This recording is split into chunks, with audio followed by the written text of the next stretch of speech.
Hi everyone, this is Karen Abilian. Welcome back again sa ating YouTube channel. So for today's video, ay dadalhin ko kayo dito ulit sa Guanzon.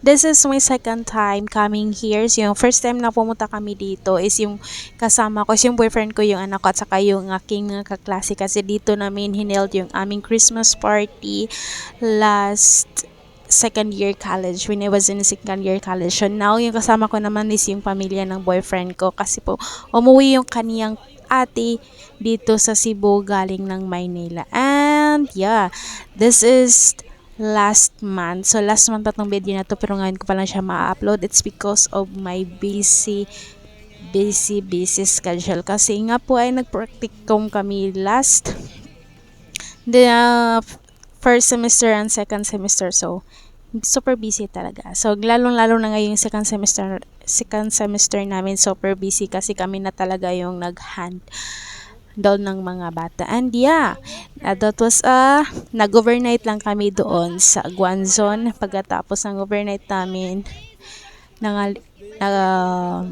super lamig ng time na yun nung pagdating namin doon. And nung time pa na nun, wala pang ng available na room. So we decided doon lang kami sa cottage, doon kami natulog, and thankfully at nakatulog naman kami ng maayos kahit masakit yung aming mga likuran kasi nga 'di ba wala kaming dalang kahit ano kasi we expected na makarin kaming room, pero sad to say nung pagdating namin doon is fully booked yung room. And dapat pala yung ginawa namin is nagpa-book kami ahead of time. So yun yung nangyari, and after that nung pag-uwi namin kinabukasan, yung ate ni James is decided na kumain kami nung pagkagabi doon sa IT Park. Dinala namin yung mama niya doon, and yeah, doon kumain lang kami sa Chowking, and after noon is naglibot-libot lang kami sa IT Park. And yeah, that what happened nung umuwi yung ate niya dito sa